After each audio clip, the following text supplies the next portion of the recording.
أما بعد فأعوذ بالله من الشيطان الرجيم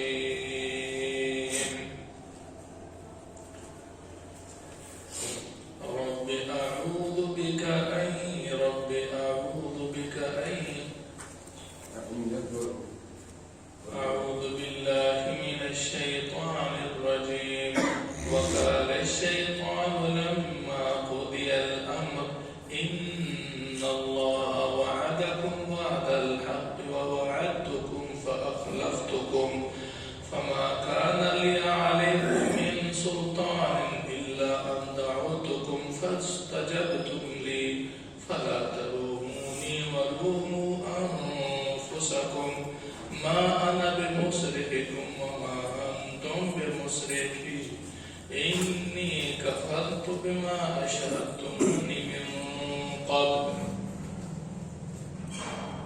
ہر قسم کی حمد و ثنا، تعریف و ستائش و کبریائی اللہ سبحانہ و تعالیٰ کی ذات بابرکات کے لیے ہے۔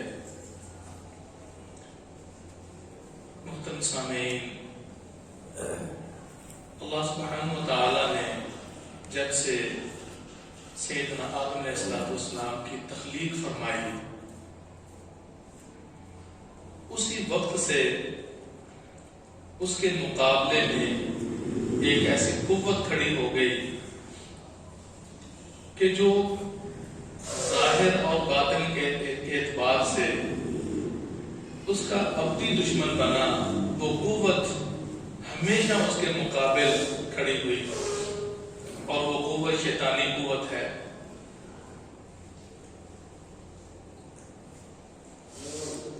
بدنصیبی کی بات یہ ہے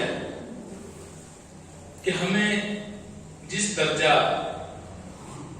ظاہری اسباب و وسائل اور ظاہری معاملات پر اعتقاد اور یقین ہے،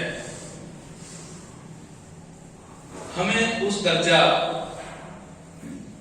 اللہ رب العزت کے فرامین اور نبی مکرم صلی اللہ علیہ وسلم جو کہ کئی گنا زیادہ وثوق اور یقین ہونا چاہیے، ہمیں اتنا بھی ان پہ یقین نہیں ہے۔ حقیقت یہ ہے کہ یہ وہ لافانی قوت ہے جس کو قیامت کا موقع اللہ نے دیا ہے۔ اس نے اللہ رب العزت سے بندگان الہی کو گمراہ کرنے کا عہد کیا ہے، مہلت لی ہے، اور پھر اپنے متعدد عوامل اور اپنے اثرات سے بنی نوع انسان کو گمراہ کرتا ہے۔ یہ ساری دنیوی جو گیم ہے، یہ سارا جو سلسلہ ہے، وہ سارے کا سارا رحمانی اور شیطانی قوت کا آپسی تصادم ہے۔ آدم علیہ السلام کو اللہ نے پیدا فرمایا، بلکہ اس کا یہ اعزاز ہے کہ اللہ نے اپنے ہاتھوں سے پیدا فرمایا، اور کسی مخلوق کا یہ اعزاز نہیں ہے۔ اس لیے تو فرمایا نا کہ جس کو میں نے اپنے ہاتھوں سے پیدا کیا، لما خلقت بیدی، تو نے اسے سجدہ کیوں نہیں کیا؟ اور اس کے سجدہ نہ کرنے کی یا اس کی عداوت اور دشمنی کی جو بڑی وجہ تھی، وہ اس کا تکبر تھا۔ ظاہری سبب یہ تھا، اس نے چونکہ وہ آگ سے تخلیق شدہ ہے، اور اللہ رب العزت نے آدم علیہ السلام کو مٹی سے پیدا کیا، خلقتنی من نار وخلقتہ من طین، تو اس نے اپنا جو مادہ اور جو میٹیریل تھا، اس کو آدم علیہ السلام کے میٹیریل سے افضل اور اولا جانا، حالانکہ یہ کوئی وجہ امتیاز نہیں ہے۔ اللہ رب العزت نے ناری اور نوری یا اسی طرح بشریت کا فرق نہیں کیا۔ عند اللہ جو معیار ہے وہ یہ کہ ان اکرمکم عند اللہ اتقاکم، ان اکرمکم عند اللہ اتقاکم، اور بنی نوع انسان اور جنوں کی تخلیق کا جو اصل وجہ اور ریزن ہے وہ کیا؟ وہ عبادت ہے۔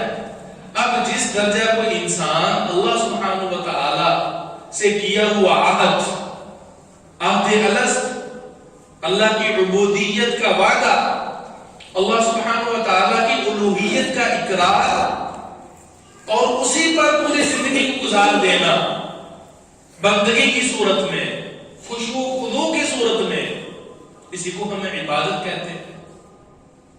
یہی حقیقت میں اسلام ہے، اور یہی اللہ رب العزت نے اس انسان اور ان جنات کی تخلیق کا جو سبب بتایا، وما خلقت الجن والانس الا لیعبدون۔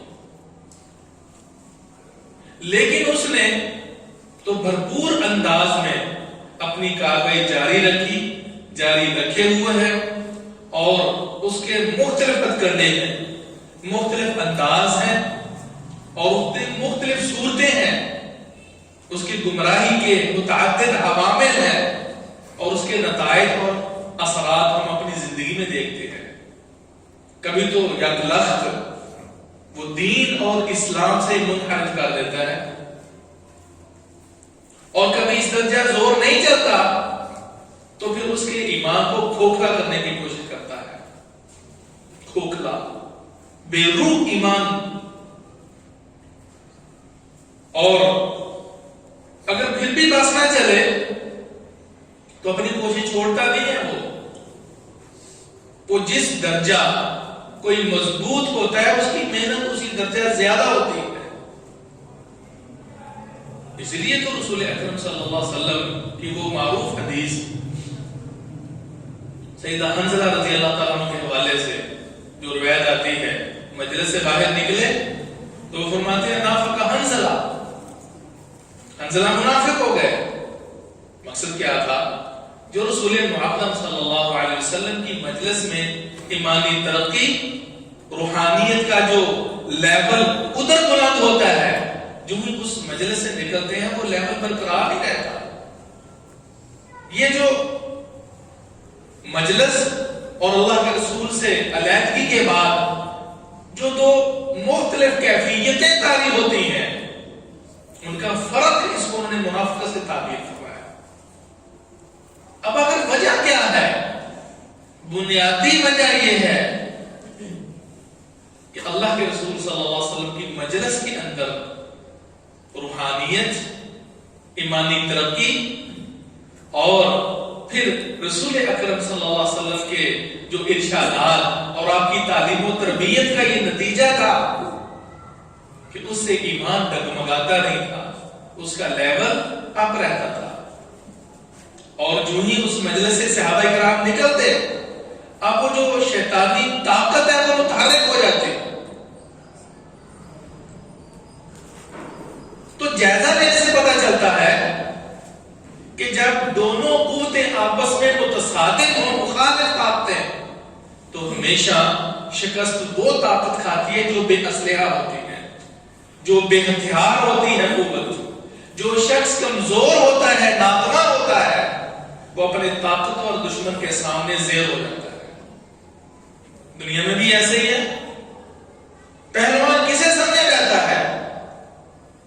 پہلوان وہ انسان ہے کہ جو کشتی کرے، مقابلہ کرے، اور اس مقابلے کے اندر وہ اپنے دشمن کو زیر کر دے۔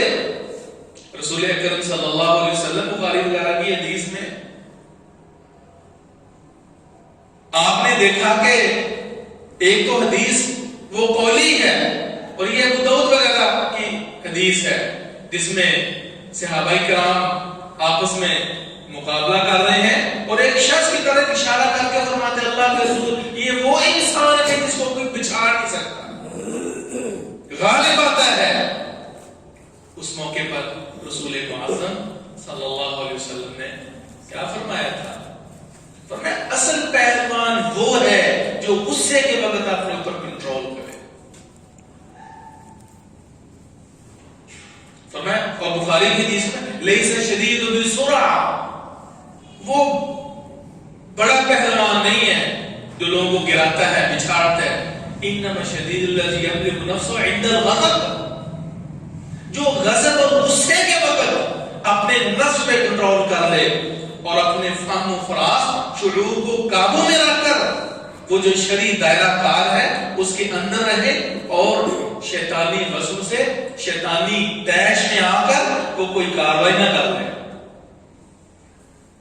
پیچھے جو محرک ہے نا، غیر مرئی طور پر وہ ہمیں نظر نہیں آتا، وہ پیچھے شیطانی قوت اور ایک محرک ہوتا ہے، اور وہ محرک انسان کو ابھارتا ہے، برانگیزتا کرتا ہے۔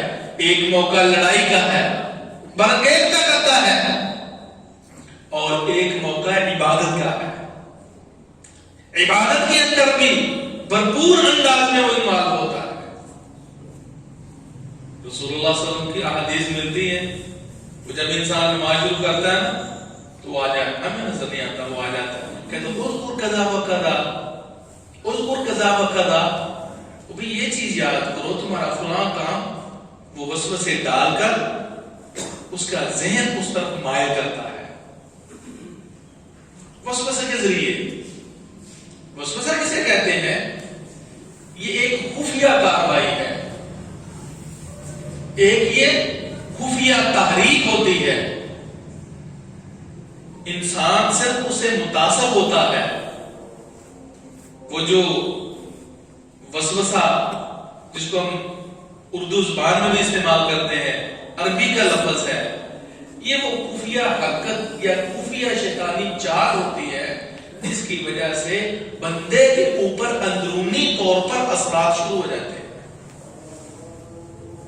اور یہی وسوسہ جب انسان اس کے سامنے تھوڑا سا سر تسلیم خم ہوتا ہے، پہلے ہوتا خیال، خیال کی صورت میں ایک دل کے اندر تصور اور خیال پیدا ہوتا ہے، اور پھر شیطانی قوت جب زور پکڑتی ہے کہ اس بندے نے میرے خیال کو ایکسپٹ کر لیا ہے، اب وہ مزید سٹرگل کرتا ہے، مزید حملے کرتا ہے، اور اسی خیال کو حقیقت کی صورت دینے کے لیے وہ پھر بندے کو اور ورگلاتا ہے۔ پھر کیا ہوتا ہے؟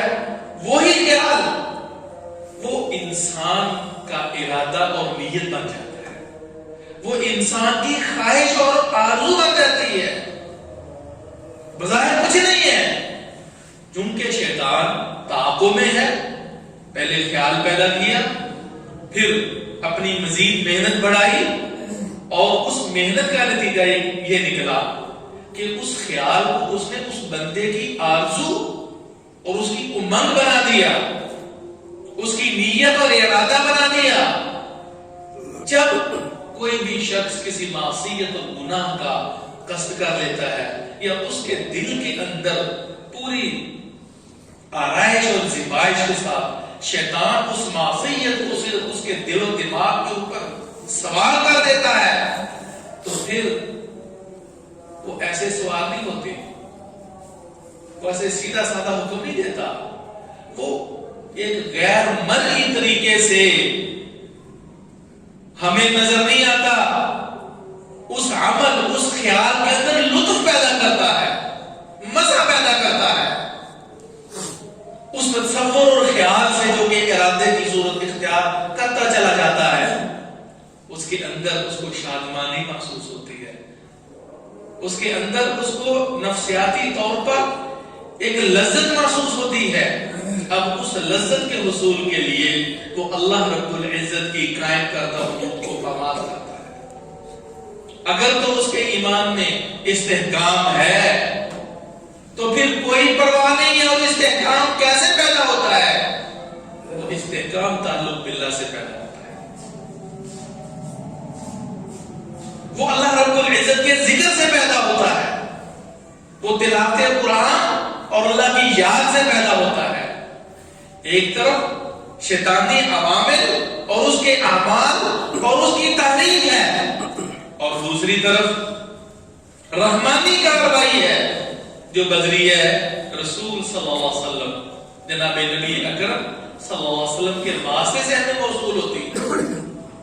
تو یہ دونوں متصادم قوتیں اور طاقتیں جب آپس میں ٹکراتی ہیں، ٹکراؤ پیدا ہوتا ہے، تو اس کائنات اور اس دنیا کا اصول ہے جس کا ہم بارہا دفعہ تجربہ کرتے ہیں کہ جس میں ذوق ہوتا ہے، جس میں کمزوری ہوتی ہے، جس کے پاس مادی وسائل کم ہوتے ہیں، ظاہری یا باطنی اعتبار سے وہ ویکنس کا شکار ہے، وہ بندہ اپنے اس مد مقابل دشمن کے سامنے وہ ڈھیر ہو جاتا ہے۔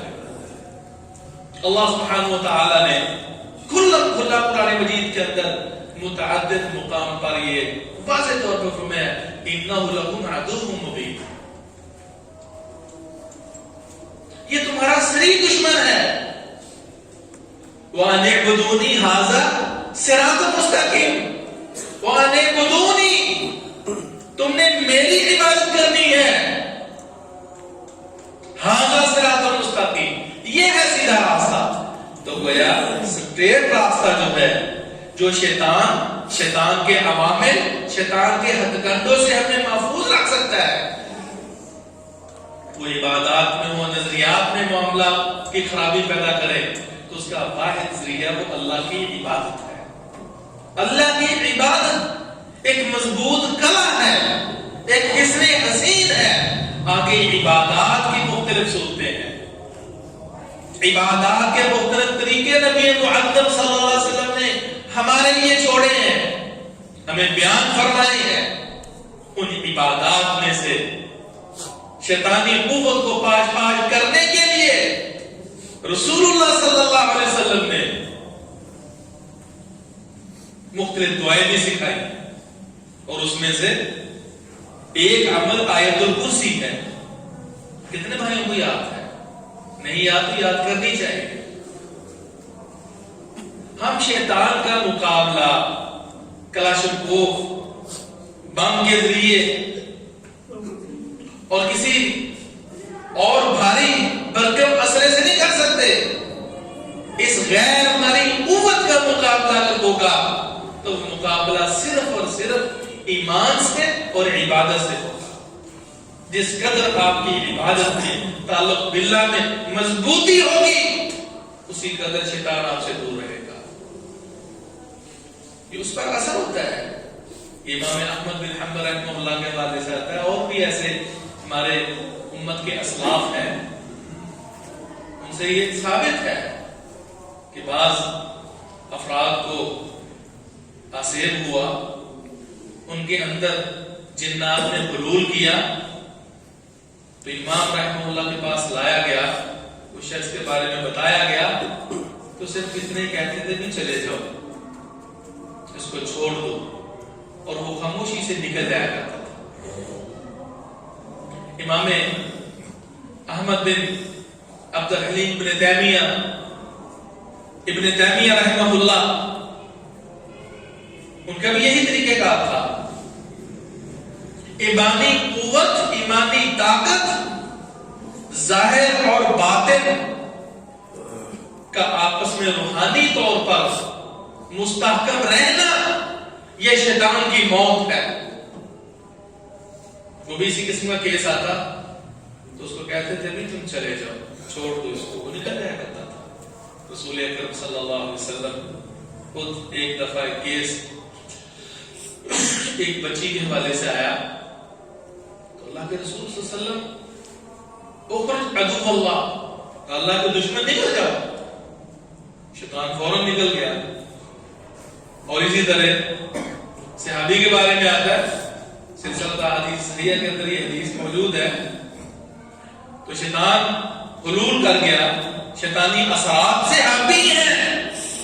قابل غور بات یہ ہے، شیطانی اثرات کا جو نتیجہ یہ نکلا کہ اب وہ کہتے ہیں کہ مجھے تو فاتحہ میں بھی تردد ہونے لگا، مجھے قرآن مجید کی جو صورتیں وہ بھولنے لگی، قرآن مجید دل میں محفوظ نہیں ہو رہا.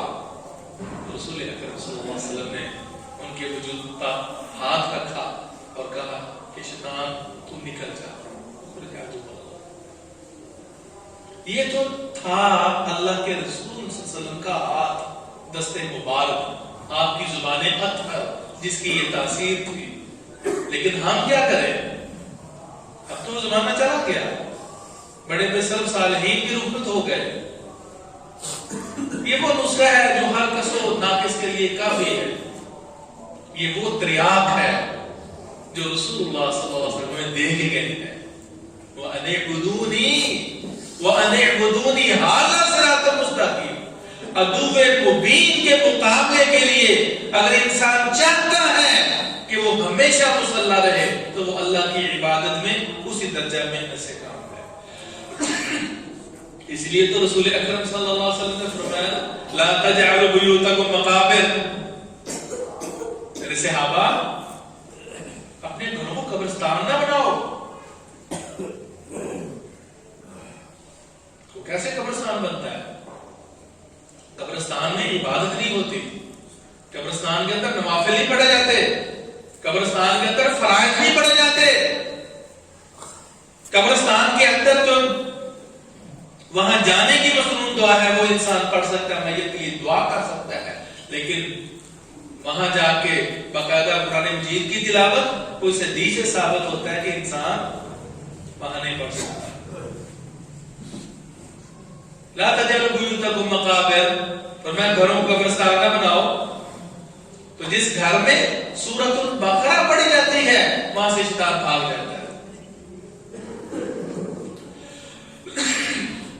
یعنی گھر قبرستان کیسے بنتے ہیں کہ وہاں انسان قرآن مجید کی تلاوت نہ کرے، سورۃ البقرہ نہ پڑھے، وہاں نوافل نہ پڑھے، وہاں اللہ رب العزت کی عبادت کے لیے فارغ ہو کر ٹائم نہ نکالے۔ ایک بہت بڑا سبب جو گھروں میں شیطانی محرکات کے حوالے سے ہے اور شیطانی اثرات کچھ نہ کچھ دیکھنے میں آتے ہیں، اس کی بڑی وجہ وہ یہی ہے کہ گھروں میں نوافل کا اہتمام نہیں ہے۔ تو لوگ کم از کم جو خواتین ہیں وہ نمازیں پچھلانا کا تو اہتمام کرے نا۔ جس گھر میں 5 وقتی نماز ادا کی جاتی ہے، جس گھر کے اندر وضو کا اہتمام ہے، جو اہل خانہ با اہتمام اپنے گھر میں ذکر و اذکار کا اہتمام کرتے ہیں، وہاں شیطان نہیں رہ سکتا، شیطان کا وہاں کوئی کام نہیں ہے۔ محترم سامعین غور فرمائیں، سورۃ البقرہ کی قراءت کوئی معمولی بات نہیں ہے۔ جس گھر کے اندر سورۃ البقرہ کی تلاوت ہوتی ہے فإن البیت الذی تقرأ فیہ سورۃ البقرہ، اللہ کے رسول صلی اللہ علیہ وسلم فرماتے ہیں وہاں سے شیطان بھاگ جاتا ہے۔ رسول اللہ صلی اللہ علیہ وسلم سے مسلم کی حدیث ہے، فرمایا اقرأ سورۃ البقرہ، اقرأوا سورۃ البقرہ، سورۃ البقرہ پڑھا کرو، اس کا اہتمام کیا کرو، فإن أخذها برکہ وترکها حسرہ ولا يستطيعها البقرہ۔ سورۃ البقرہ کو پڑھنا خیر و برکت کا باعث ہے۔ سورۃ البقرہ گھر میں نہ پڑھنا حسرت و ندامت ہے، اور جس گھر میں پڑھی جائے باطل پرست لوگ شیاطین وہاں ہمت بھی نہیں کر سکتے، وہاں ان کی ہمت نہیں کرتی۔ اتنی بڑی سورۃ البقرہ ایک ترتیب سے جتنا میسر ہو اپنے رکوع پڑھ لیا کرے۔ اللہ کے ذکر کی تو وہ طاقت ہے میرے بھائیوں کہ صحیح مسلم کی حدیث ہے، اس طرح کہ میں نے آپ کو پہلے بھی سنائی ہے۔ رسول اللہ صلی اللہ علیہ وسلم فرماتے ہیں کہ جب آدمی اپنے گھر میں داخل ہو تو مسنون کے دایاں پاؤں رکھے اور کیا کرے؟ بسم اللہ۔ جو بسم اللہ کر کے اپنے گھر کے گیٹ کو پار کرتا ہے اور اس کو بند کر دیتا ہے تو پھر شیطان اپنے چیلے چانٹوں اور اپنے حواریوں کو اور دیگر شیاطین کو کہتا ہے لا مبیت لکم، بھئی اب اس گھر میں تمہارا کوئی بسیرا نہیں ہوگا۔ ان کے پاس ہمت رہتی نہیں ہے، طاقت رہتی نہیں اس گھر میں، صرف بسم اللہ کا یہ کمال ہے، صرف بسم اللہ کا یہ کمال ہے کہ وہاں سے شیطان بھاگ جاتا ہے۔ یہ بسم اللہ کی قوت اور طاقت ہے، شیطان کو بھگانے کے لیے لاکھ توپیں نصب کر کے رکھ لیں، ان پر کوئی اثر نہیں ہے، اسلحے کے ڈیپو آپ بھر لیں، ان شیطانی قوتوں پر کوئی اثر نہیں ہے۔ اگر اثر ہے تو وہ کلام اللہ میں ہے، اللہ کے ذکر میں ہے، رسول اکرم صلی اللہ علیہ وسلم کی سکھائی ہوئی ادعیہ ماثورہ میں ہے۔ انسان واش روم میں جاتا ہے بیت الخلاء میں تو رسول اکرم صلی اللہ علیہ وسلم دعا سکھائی ہے نا، آتی ہیں دعائیں، عموماً چھوٹی چھوٹی دعائیں ہمیں آتی ہیں، لیکن ذہن میں رکھ کر اس کا اہتمام عموماً کیا جاتا ہے نہیں ہوتا۔ اس میں بھی ہے بسم اللہ، شروع میں اللہ کا نام ہے، اللہم انی اعوذ بک من الخبث والخبائث، بسم اللہ کا نام، اللہ تیرے نام سے میں جا رہا ہوں۔ اللہ کے نام سے تبرک، اور تبرک کا جو حصول ہے اس کی وجہ کیا ہے؟ اس لیے کہ رسول اللہ صلی اللہ علیہ وسلم کی احادیث کی روشنی میں انہا الحشوش مختبرہ، فرمایا یہ جو جو گندگی کے مقامات ہیں، گندگی کے ڈھیر ہے، یہ جو لیٹرینیں ہیں، بیت الخلاء ہیں، یہ شیطانوں کے آنے جانے اور رہنے سہنے اور حاضر ہونے کے مقامات ہیں۔ جب تم میں سے کوئی جائے تو یہ دعا پڑھ لیا، اللہم انی اعوذ بک من الخبث والخبائث۔ کہیں باہر کھیت کھلیان میں موقع ملے، وہاں حاجت پڑ جائے تو وہاں بھی زمین پر بیٹھنے سے پہلے اپنے اس مخصوص مقام میں ذکر کر کے دعا پڑھ کے بیٹھے۔ اللہ کے رسول صلی اللہ علیہ وسلم فرماتے ہیں اب جنوں کو نظری کچھ نہیں آتا، شیاطین کو نظری کچھ نہیں آتا۔ سطر ما بین عورات بنی آدم،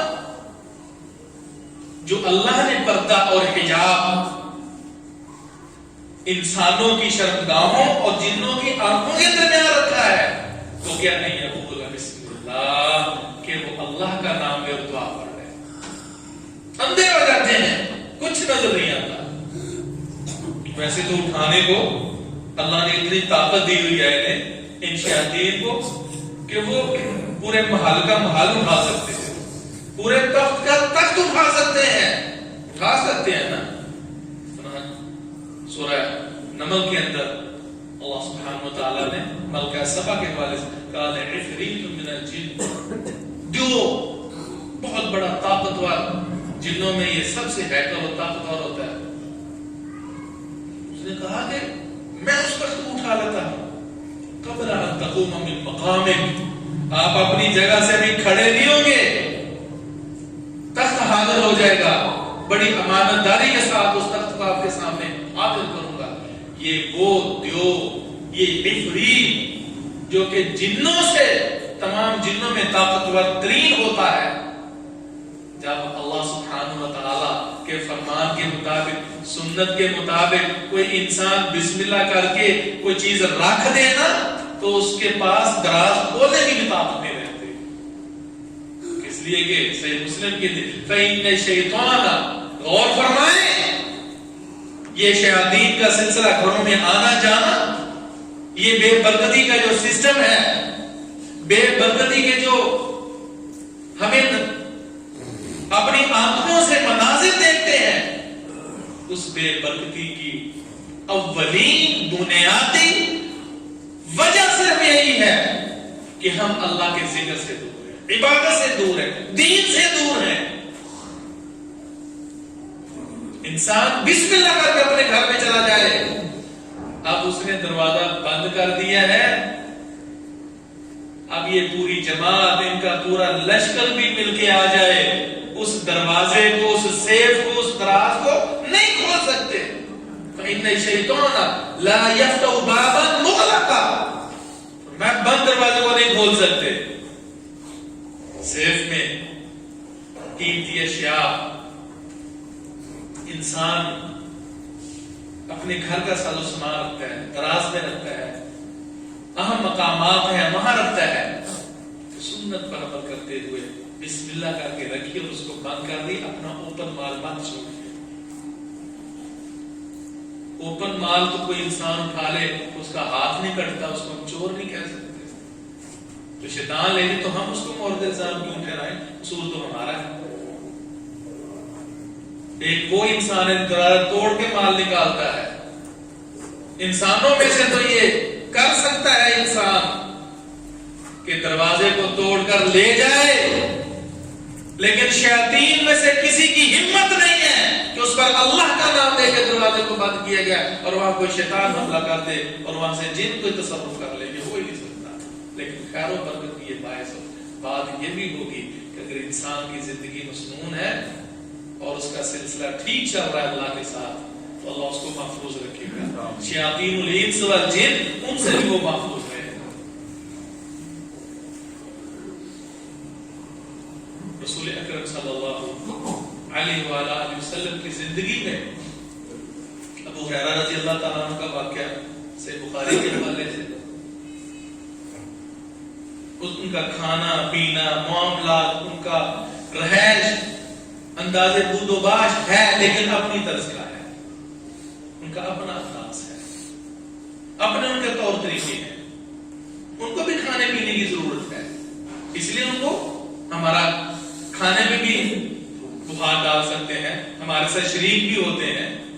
انسان کھانا کھاتے ہوئے ایک موقع ہوتا ہے کھانا کھاتے ہیں تو جو بسم اللہ پڑھ لیتا ہے شیطان دور ہو جاتا ہے، اور بھول جائے تو بسم اللہ اول و آخر وہ پڑھ لے تو اس کا نظام خراب ہو جاتا ہے، سارا سسٹم خراب ہو جاتا ہے. نبی صلی اللہ علیہ وسلم نے اگر لقمہ نیچے گر جائے تو اس کو اٹھا کے کھا لینا چاہیے. کھانا انسان کھائے تو اس میں سالن باقی نہ رکھے، اس کو محفوظ کر کے رکھ لے. اگر وہ چاٹنے کھانے کے قابل کچھ نہ کچھ لقمہ دو لقمے تو صاف کر دے. ہو سکتے ہیں کھانے کس حصے میں برکت ہو اور وہ شیطان لے جائے. کھانے کے باوجود بھی نہ پیٹ بھرے نہ ہمیں اس کی انرجی اور طاقت نصیب ہو، وہ تو شیطان کا لقمہ بن گیا، وہ تو شیطان کا آ گیا ہے. تو خفیہ طریقے سے وہ ہمارے ساتھ تو بیٹھا ہوا کھاتا نظر نہیں آئے گا، لیکن حقیقت میں وہ کھا رہا ہے. کھانے والے کا پیٹ نہیں بھر رہا، اس لیے نہیں بھر رہا اس لیے کہ انہوں نے بسم اللہ نہیں پڑھی تھی.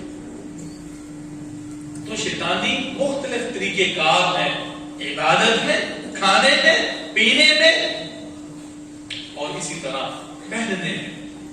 رسول اللہ صلی اللہ علیہ وسلم کا فرمان ہے انسان جب کپڑے پہنے کیا طریقہ اختیار کرنا چاہیے. قمیض پہنتا ہے دائیں ہاتھ سے شروع کرے، شلوار پہنیے دائیں طرف سے شروع کرے اور اتارتے وقت بائیں کو استعمال کرے. جوتا پہنتے وقت دائیں کو، کھاتے وقت دائیں کو، پیتے وقت دائیں کو، اس لیے کہ وہ ننگے تو نہیں پھرتے.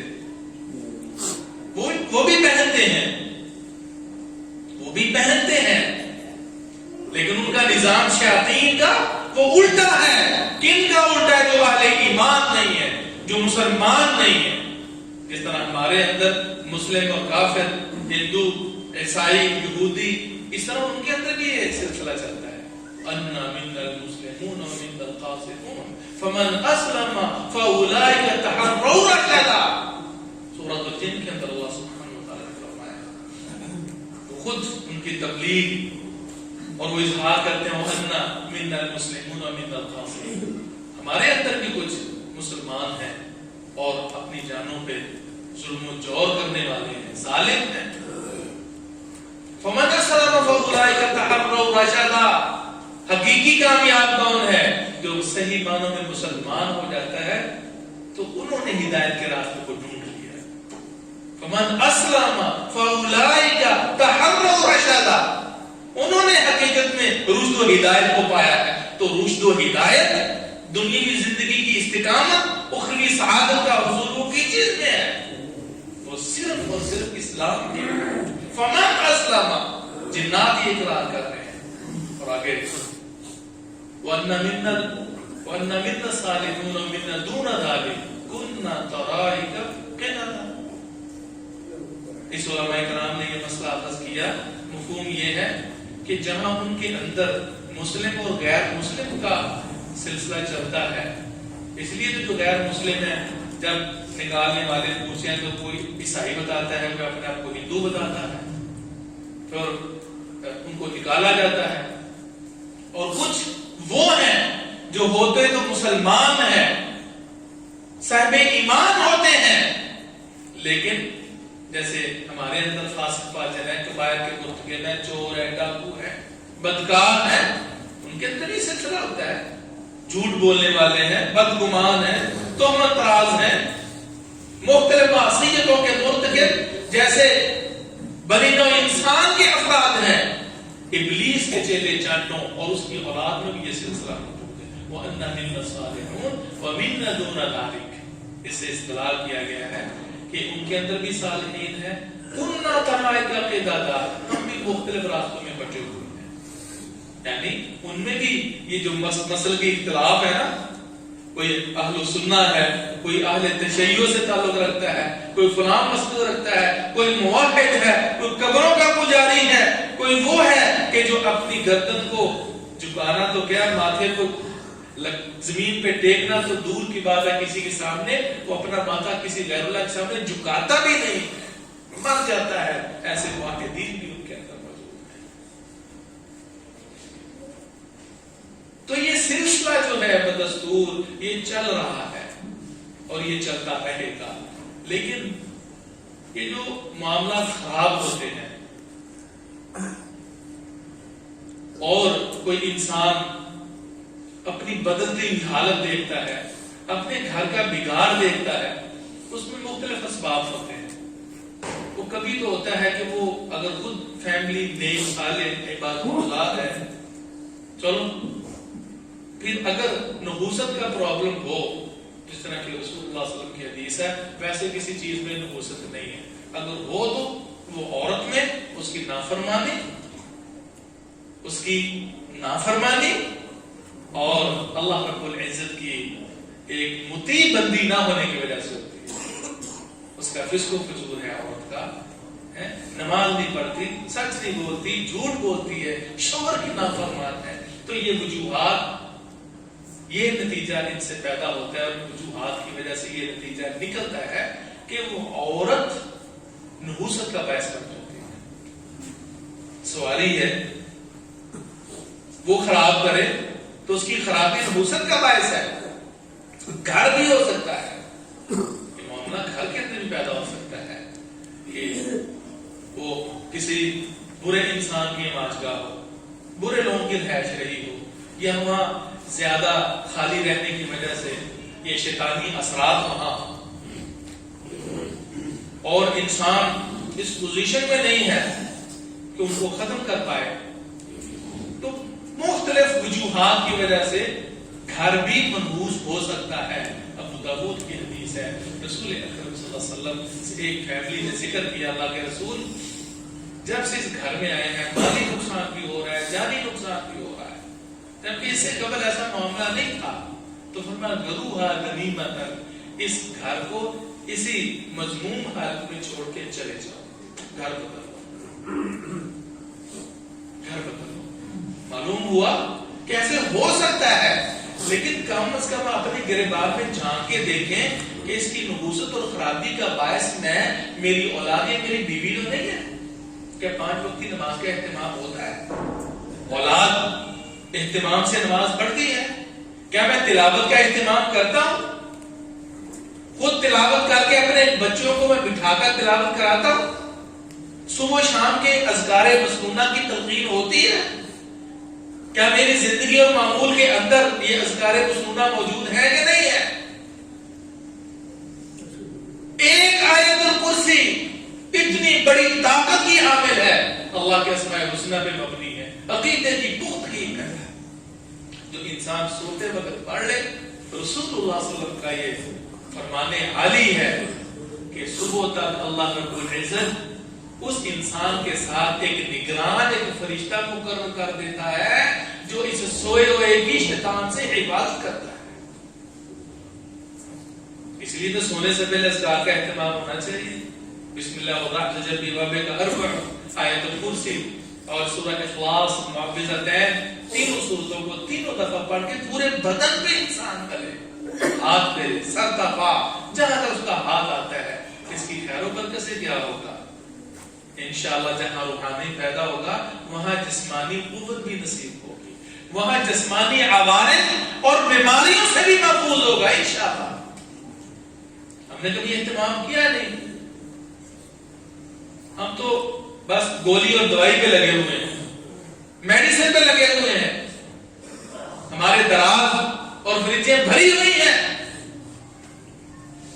اگر ہم اس طرف بھی توجہ دیں تو الحمدللہ ہم بہت سے فتنوں سے محفوظ ہو سکتے ہیں. محترم سامعین، یہ جو خرابیاں ہیں، یہ جو گمراہیاں ہیں، ان گمراہی میں سے ایک شیطانی چال یہ بھی ہے کہ وہ ہمیں عقیدے میں کمزور کرتا ہے. عقیدے کی کمزوری شیطانی وار کے لیے بہترین ایک ہموار سرزمین ہے.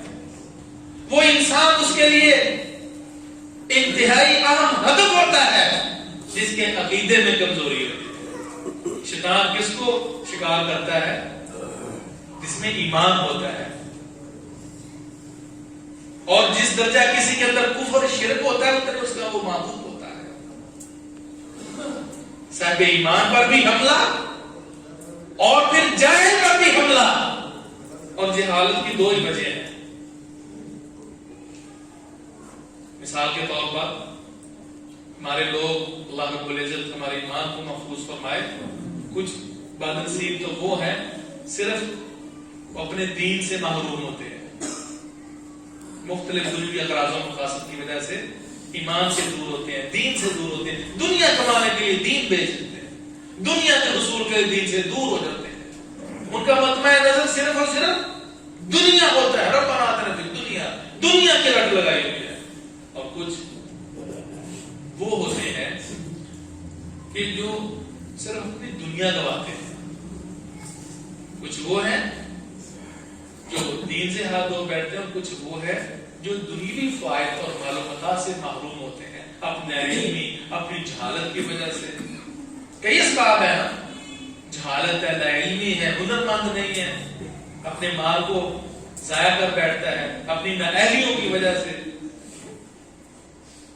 صلاحیت نہ ہونے کی وجہ سے، مختلف اسباب ہیں، دونوں ہی بدنصیب ہیں۔ اور ایک وہ ہے، اس انسان کا کیا حال ہوگا کہ جو اپنا دین بھی لٹا لے اور دنیا بھی برباد کر لے، دونوں ہی جائیں۔ اور یہ کن لوگوں کے ساتھ ہوتا ہے؟ جو 2 نمبر عاملین کے پاس رہتے ہیں، دین بھی کہتا ہے، مال بھی لٹواتے ہیں اپنا۔ صحیح مسلم وغیرہ کی حدیث ہے، اللہ کے رسول صلی اللہ علیہ وسلم فرماتے ہیں، من اتا عرافا یا من اتا کاہن عرافا فسألہ فصدق بما یقول فقد کفر بما انزل علی محمد صلی اللہ علیہ وسلم، کما قال۔ جو شخص کسی کاہن کے پاس، کسی نجومی کے پاس جاتا ہے اور اس سے اپنے احوال کے بارے میں دریافت کرتا ہے، اور پھر جو سبق پڑھاتے ہیں، جس پٹڑی پہ وہ چڑھاتے ہیں، اور جو عقیدے کی خرابی پیدا کرتے ہیں، اس وجہ سے خاندانوں کے خاندان گزر جاتے ہیں۔ جس توہم پرستی کی بنیاد پر یہ انسان در در کی ٹھوکریں کھاتا ہے، غیر اللہ کے دروں میں جاتا ہے، اور وہاں جا کر اپنا دین بھی رخصت کرتا ہے، اپنا مال بھی لٹواتا ہے، اس انسان کا جنازہ نکل جاتا ہے۔ اللہ کے رسول صلی اللہ علیہ وسلم فرماتے ہیں یہ بڑا بدنصیب انسان ہے، جو گیا، جو اس نے بتایا نجومی نے، اس کی تصدیق کی، تو جو اللہ کے رسول صلی اللہ علیہ وسلم پہ شریعت اتری ہے، اس نے اس شریعت کے ساتھ کفر کر دیا، مال بھی گیا، دین بھی گیا۔ تو یہ بدشگونی، بدعقیدگی، عقیدے کی کمزوری، میرے بھائیوں، یہ وہ چیز ہے جو قابل اصلاح ہے۔ شیطان کمزور عقیدے والوں کو بہت جلد اپنی لپیٹ میں لیتا ہے، اپنی گرفت میں لیتا ہے۔ یہ مختلف آپ دیکھ لیں، ایسے اڈے موجود ہیں، ایسی بہت سی درگاہیں موجود ہیں، ایسے بہت سے مزارات موجود ہیں، ایسی بہت سی شخصیات 2 نمبر موجود ہیں جہاں یہ دھندے چلتے ہیں۔ اللہ والے بھی بہت ہیں، صالحین بھی بہت ہیں جو للہ فی اللہ یہ کام کرتے ہیں، جن کے مقدر میں انسانیت کی خدمت ہے، بے لوث ہو کے خدمت کرتے ہیں، سنت کے مطابق کرتے ہیں، اللہ کے قرآن سے علاج کرتے ہیں۔ لیکن 2 نمبر بھی آئے دن کوئی نہ کوئی چینل پہ رپورٹ چل رہی ہوتی ہے، خبر چل رہی ہوتی ہے، پھر باز سامنے بھی نہیں آتے، لوگوں کو پڑھ پڑھ کے سناتے ہیں، پھر خود ہی اس کا شکار ہو جاتے ہیں۔ یہ عقیدے کی کمزوری ہے، ہمیں معاشرے میں کس طرح لوٹا جا رہا ہے ہمیں اس کا اندازہ نہیں ہے۔ تو اب یہ جو گمراہی ہے، یہ جو شیطانی چال اور اپنی بد عقیدگی کے اندر گرفتار ہوا ہے انسان، اب یہ بد عقیدگی، عقیدے کی کمزوری، یہ کس وجہ سے پیدا ہوئی ہے؟ کیوں پیدا ہوتی ہے؟ دین سے دوری کی وجہ سے۔ تو گویا انسان کی گمراہی کا بنیادی فالٹ کیا ہے؟ وہ دین کا نہ ہونا ہے، صحیح دین کا عدم فہم ہے، اللہ کے رسول صلی اللہ علیہ وسلم کی شریعت کے مزاج کو نہ سمجھا، اس کا سبب ہے، سنت کے مطابق نہ چلنا اس گمراہی کی وجہ ہے۔ اور دوسری جو وجہ ہے کیا کہ بہت بڑا انسان، پڑھا لکھا، بہت بڑا سکالر دنیوی طور پر، دین سے اس کو کوئی واسطہ نہیں ہے، دین سے اس کا کوئی تعلق نہیں ہے، کیا وہ دین نہ ہونے کی وجہ سے اپنی علم کی بنیاد پر بچ سکتا ہے؟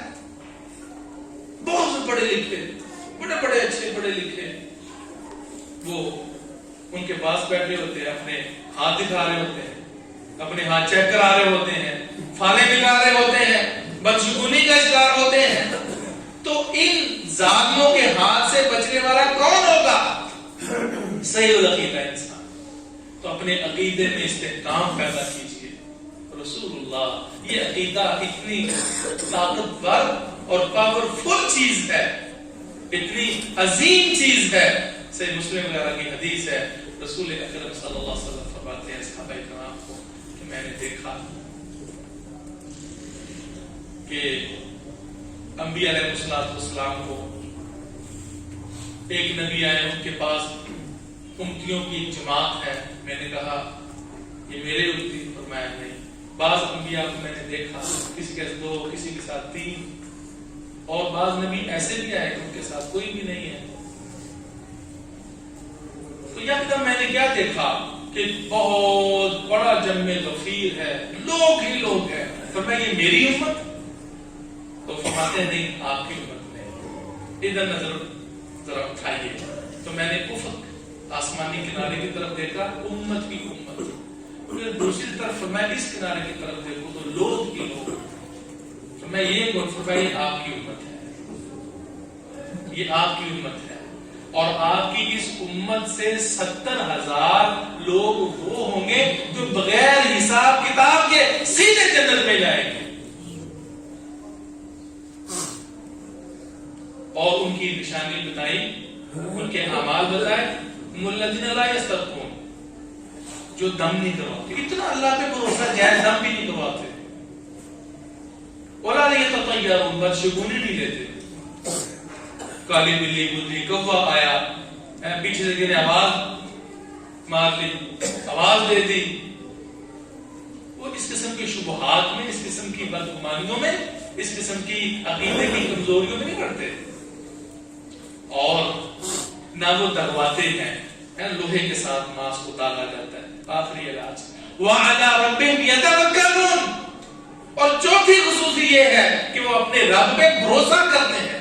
اتنا اللہ پہ بھروسہ اور توکل کہ کسی چیز کی پرواہ ہی نہیں ہے. نقصان ہو گیا اللہ واپس، کوئی پرابلم ہو گئی اللہ پہ اعتماد. جو شیطانی خانہ ہوتا ہے نا، شیطانی وسوسے ہوتے ہیں، ان کا وہ شکار نہیں ہوتا. یا ایمان کے نشان آ جا کے ان کا جو ذہن ہے وہ اللہ کی قدرت پر ٹکتا ہے. اللہ کی قدرت پہ وہ کسی بھی انسان کو، کسی بھی شیطان کو پاورفلی سمجھتے. وہ کہتے ہیں اللہ کا حکم، وہ اللہ کی قسم ہے، اللہ کا احساس ہے. تو دینی جو سپورٹ ہے، دین داری جو ہے، اللہ کو بھروسہ، عقیدے کی پختگی، یہ وہ ایک بنیادی چیز ہے کہ شیطان کے سارے ہتھ کنڈے، ساری کی ساری چالیں اس بندہ مومن کے سامنے نکارا ہو جائے.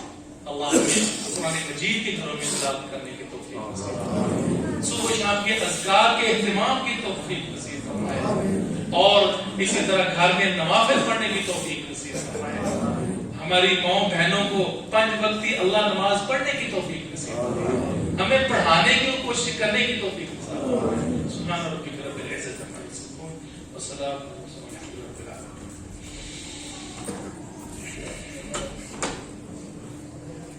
والحمد للہ رب العالمین. ان الحمد لله نحمده ونستعينه ونستغفره ونعوذ بالله من شرور انفسنا ومن سيئات اعمالنا.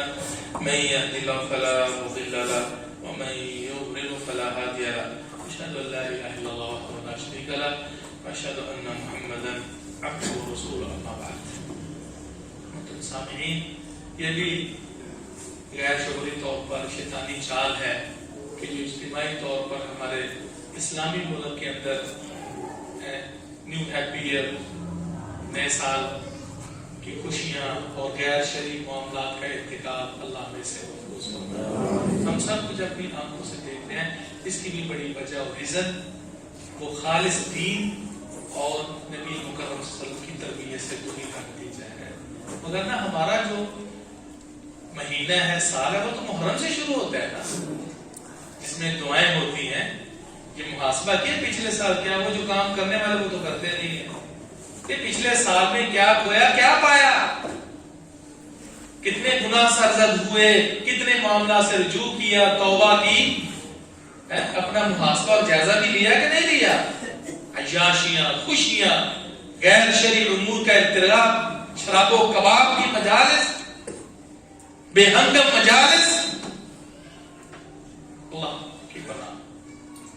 اللہ کی سنت تو یہ تھی نا، کم از کم چلو دسمبر ہی اپنا جنوری شروع ہوا تو جیسے نیا مہینہ شروع ہوتا، اللہم اہلنا ولینا بالامن والایمان والسلام والاسلام رفیع و ربک اللہ، نئے مہینے، ہر نئے مہینے کی آمد پر خیر و برکت کی دعا۔ تو سال کے شروع ہونے میں اگرچہ یہ ہمارا اسلامی سال نہیں، یہ مطلب اغیاب کا سال ہے، تو کم از کم مسلم چیزیں تو ہونی چاہیے نا، اللہم اہلنا ولینا بالامن والایمان والاسلام والسلامۃ الاسلام ورضوان من الرحمن وجوار من الشیطان۔ نئے سال شروع ہونے میں دعا، اللہ سے سلامتی، امن کی دعا، اور اہم چیز کیا ہے؟ اللہ تیری اس سال کا آغاز ہو رہا ہے، پورے سال میں اللہ تیری خوشنودی اور ذات جوئی کے کاموں کی ہمیں توفیق نصیب۔ وجوار من الشیطان، اللہ شیطان کے پڑوس اور شیطان کی ہمسائیگی سے ہمیں محفوظ فرمائے۔ یہ ہے اصل اللہ کے رسول نے جو سکھایا، تمہیں شیطان سے دور رہنے کی تلقین ہے، دور رہنے کی دعائیں کرنی چاہیے۔ اللہ مجھے اور آپ کو عمل کی توفیق نصیب فرمائے۔ سبحان ربک رب العزت عما یصفون وسلام علی المرسلین۔